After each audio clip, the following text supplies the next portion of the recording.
And we go. Awesome. Well, welcome to today's episode of Roundy's Rants, Raves, and Reviews. And today I have Vivian Cummins. Yes. Awesome. Yes. I'm always saying things wrong. Ask all my students. I'm terrible.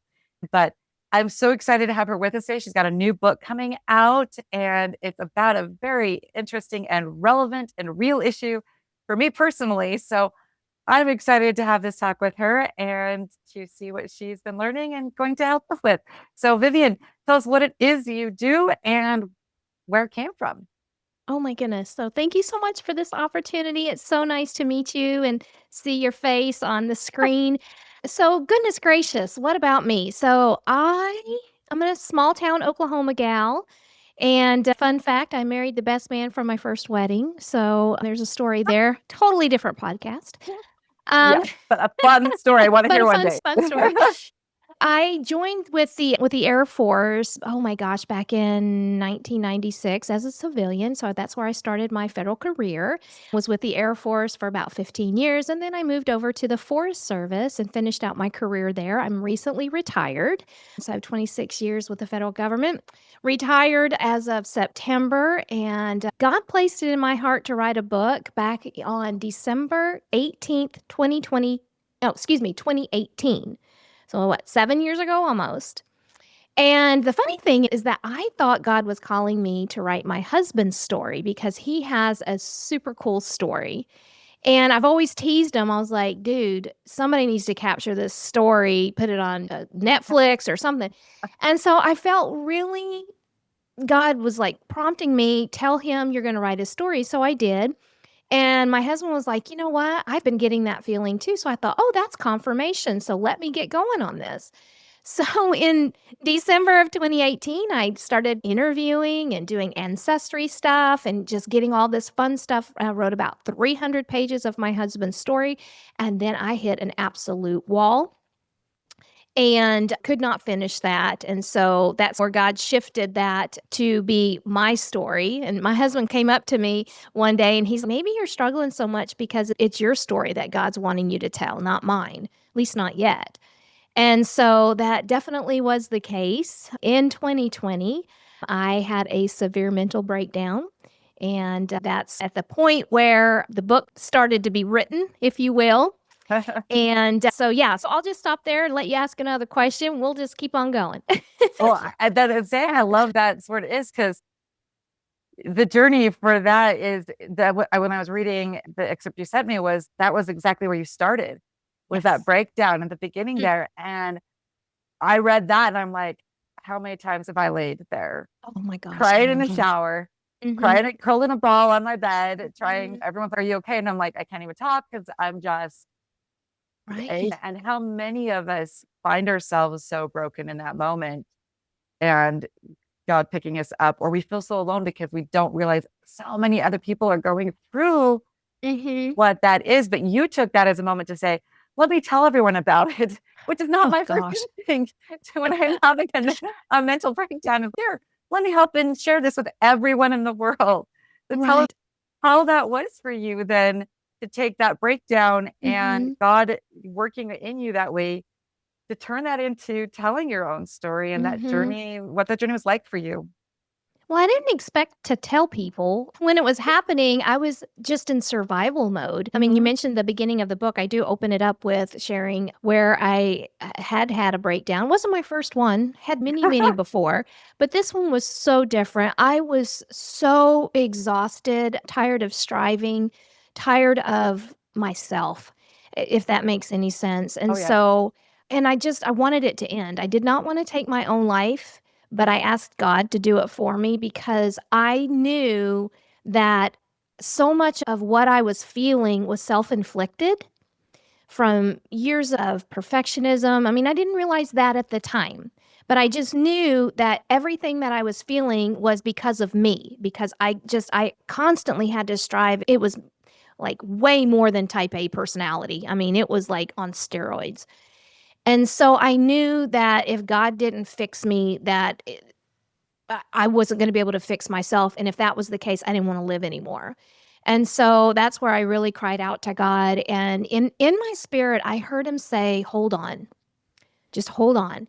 And then I heard the word, I'm going to restore you, which was really weird because the word restore just wasn't, I mean, I've heard of that word before. It's not uncommon, but it just never really crossed my mind.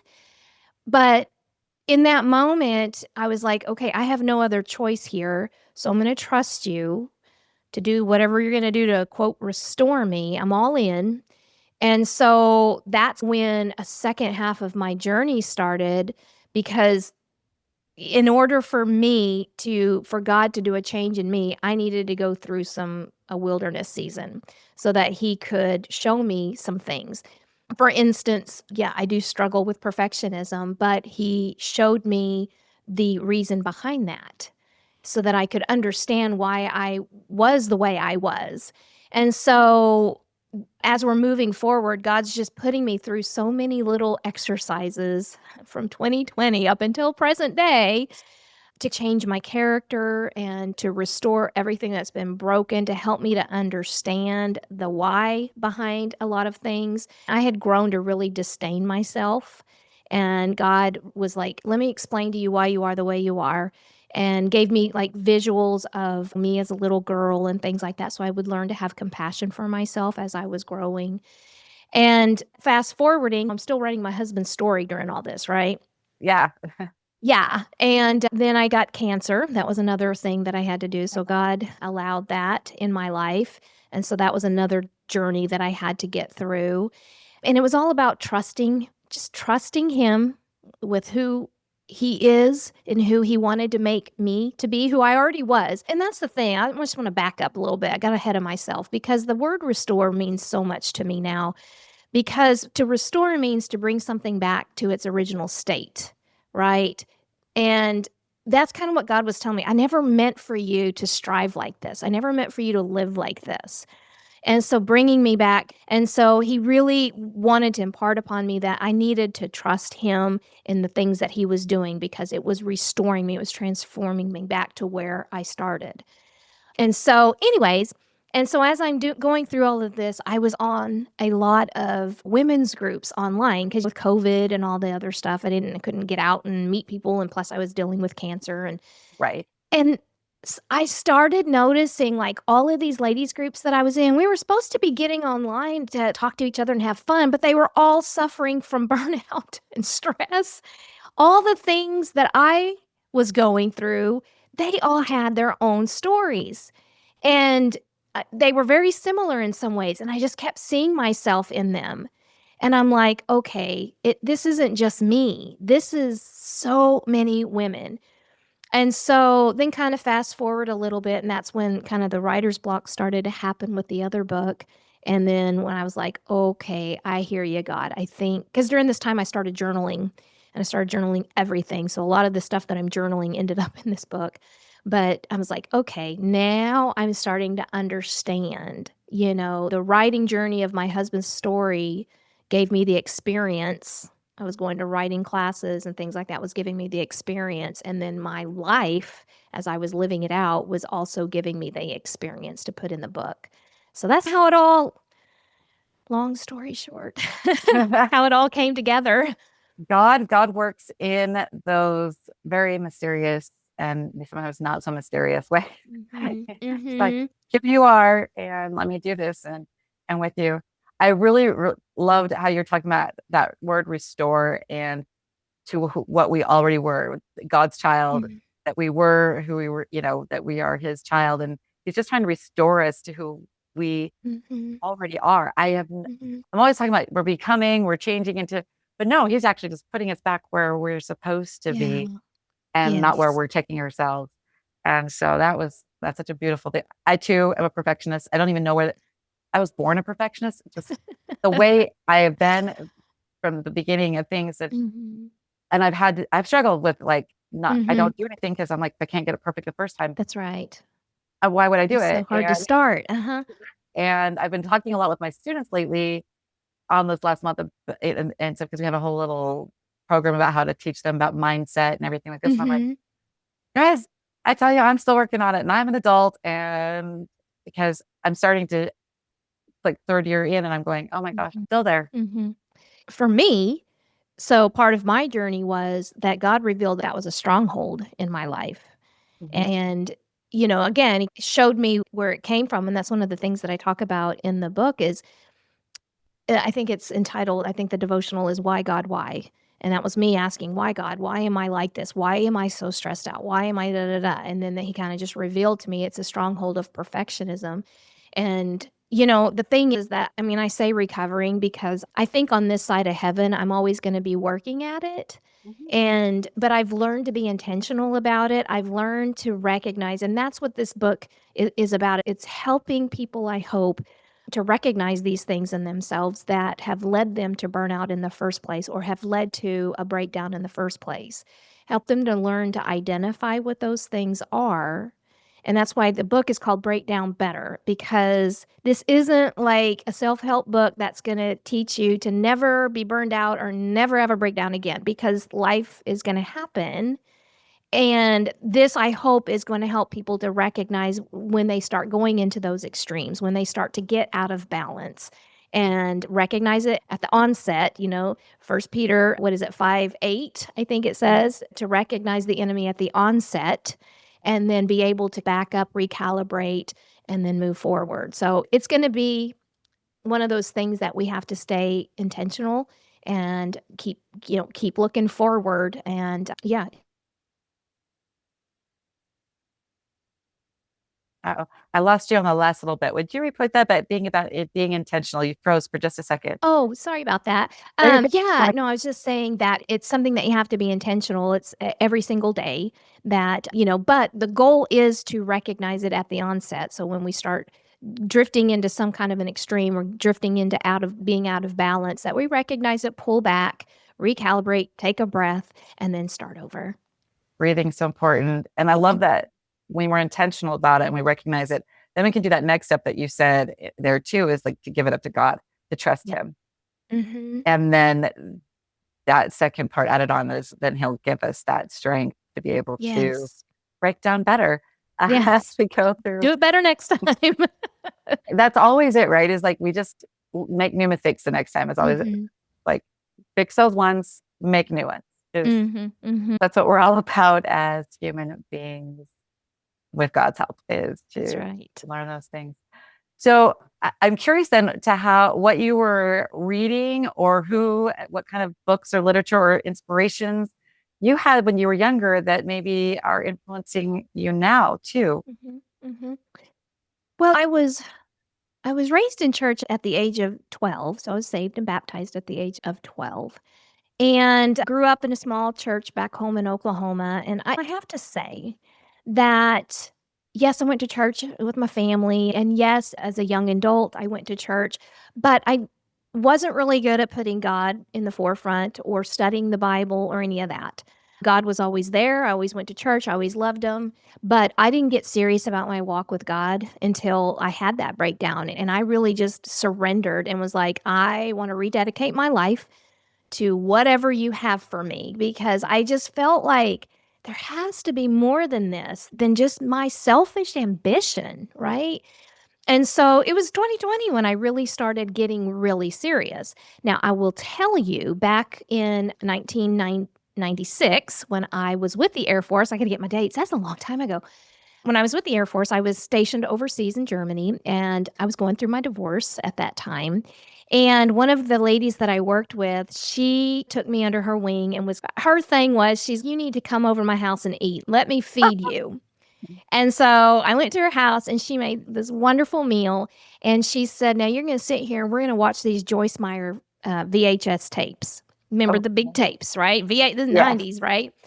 And Hmm. so we sat there. That was my first introduction to Joyce Meyer. And we watched, I think, 3 tapes. And so I always joke around with Bessie. She was the lady that invited me over. I said, you fed my body and you fed my soul, because I really, really relate to Joyce Meyer, because we have very similar personalities. We have different situations, obviously, in our life, but our personalities are so much alike. And I could relate to her. And I I just felt okay. I'm going to be okay. And so I have relied on a lot of her teaching and a lot of her books. She's written hundreds of books. And that's been one of my go-tos is her, because she is one of her things is enjoying everyday life. And so part of my book, it's divided in 3 parts. And the way to a balanced life is putting God first, practicing self-care, and having fun. Those are the 3 pillars that God introduced to me, and that enjoying everyday life really spoke to me, because when you're a perfectionist and a control freak and all those things, it's you don't have a lot of fun because you are so busy trying to manipulate the situation and your circumstance. It's exhausting. And everybody lets you down. Nobody does it right. They let you down, and your expectations are off the chain. And so there wasn't a lot of fun there. And so that was one of the things I really, really grasped onto with her teaching, was that enjoying everyday life. So I'd have to say Joyce Meyer. She's been really inspirational for me. That's exciting. I'm gonna have to go check her out now. I've heard the name, but I need to go check out Joyce Meyer. That's so fun. So you then got this journey and you've done Mhm, this. Tell us about your book then and what you are doing with it and what you're mhm, hoping to have mhm. go along with this because I'm excited with where you're going with it. Thank you. I don't know if we said did we say the title? Should I say I the title? Yeah, I say it can't again remember. because I can't Okay, let me say it again. I Breaking can't Down remember. Better. I know you said Breaking Down Better, but you give it to us. Okay. Okay. So every book has to have a subtitle. So it's called Break Down Better: 52 Restoring Devotionals for Burned Out Women. And so I've had some people ask me the question, why 52? That was one of the things that people have wondered. Why 52? What's up with that number? Well, here's the deal. I figure my target audience is probably busy women, likely, and they don't have a lot of time. I'm one of them. I'm my own target audience. We don't have a lot of time to read a novel or a thick self-help book, all right? Yeah. And so I personally like short nuggets, short punchy nuggets that get to the point. I like to have something that I can read in the mornings, that I can get a good word, I can get a message from God, and I like to have a story. So stories are what stick in my mind. And 52 really stands out to me because Nehemiah rebuilt his city's walls and burned down gates in 52 days with God's help and favor. And so I'm like, okay, if he can rebuild an entire city, I mean, he had help, he had God's help and favor.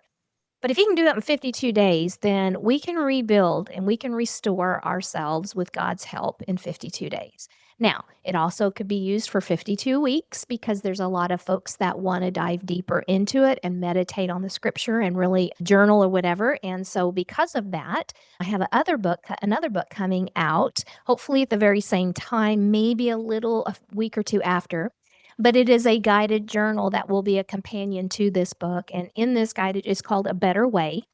And in this, it's going to allow folks to dive deeper into the scriptures, dive deeper into the stories, and ask some really deep reflection questions so that people can get to the why behind the burnout and the breakdown in the first place. We got some self assessments in there so you can kind of see what's working for you, what's not, and then partner with God to find that better way.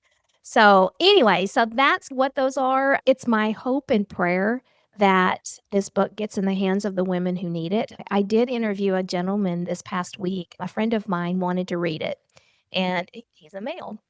And he says to me, Vivian, men break down too. And I says, well, I understand that. But in the writing world, you have to have a target on it. He's like, I can't target everybody. But he said, I want to read it and I want to talk about it.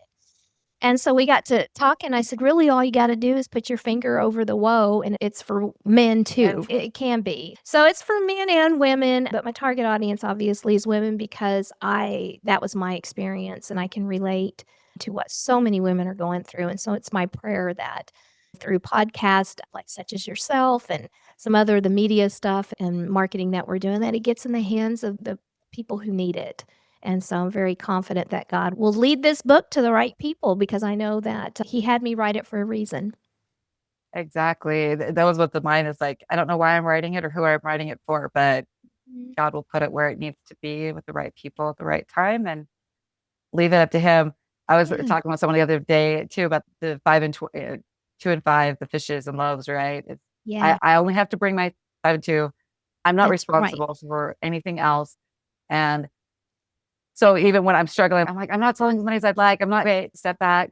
Yeah. That perfectionist in me, right? Oh, I know. And going, all I have to do is bring what he's told me to bring. That's right. And he's going to take care of the rest. And it's hard because, It is so the hard, and control. that's part of that trust. It's part of that trust, and I keep telling myself, and if I wrote it for just the one, and what if I'm the one, and I have Exactly. to be okay with that. And God has blessed me with the resources and the finances to be able to do. I think I mentioned earlier, this is being published through Trilogy, who's a subsidiary of TBN, and TBN is doing a commercial for me, and they'll be airing it on TBN. And God has blessed the resources to be able to do that. And so I'm just trying to be obedient and try not to freak out when I'm like, "Oh my gosh, that costs something." Like, Hmm. things cost money, Nope. but God has provided. And so that's how I know that this isn't Vivian's book. I'm just the vessel that I'm so honored that he trusts me enough to be the vessel for his message that's in the book. I love it. I love that so much. Where can we find you? Where can they pre-order the book and get started looking forward to this? Because it launches December 30th, right? December 30th is the official launch date. It is available for pre-orders. It's on Amazon, Barnes& and Noble, Walmart's carrying it, Target's carrying it. I think it's pretty much anywhere if you go online, they all have them. So you can pre-order. The A Better Way guided journal will be self-published, and so that one, hopefully in the next couple of weeks, we'll have some information up on my website to be able to pre-order that one. But you can go to my website, viviancummins.com, and I have a little blog there. And I also write for a YouVersion app. So I have about 5 devotionals that I've written for them. You can find those on my website. A podcast. So I'm podcast host for the Juggling Life Finding Balance podcast. And we've got about 60 episodes uploaded there.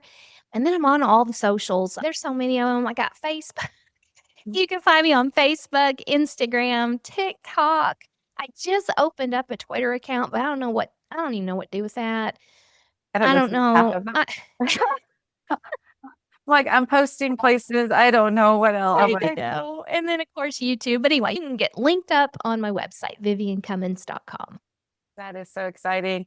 What would you leave as your big message? What do you want to leave our audience going with as they leave today with this? What's your big message that you'd like to share with them? You're not meant to live this way.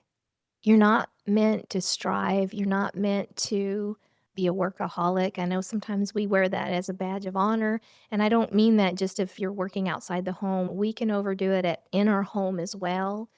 God created work. It's supposed to be something that we enjoy. And along the way, we've made it into something that's not what he intended. And so I just want to encourage people to take a step back, kind of recalibrate, put God back on the top shelf, let him decide your priorities, communicate with him, and ask him how you can bring balance back into your life, because I think there is a way to do that. He did show it to me. It takes time and it takes practice and it takes intentionality, but there is a way to do that. And so I just want to encourage people to take a step back, take that breather that we talked about, put God back on the shelf, and move forward. Thank you so much. I'm so excited. And everyone go check out and pre-order and get ready for the journal that's going to go with it. And know that you're loved. And we'll see you next time on Roundy's Rants, Raves, and Reviews.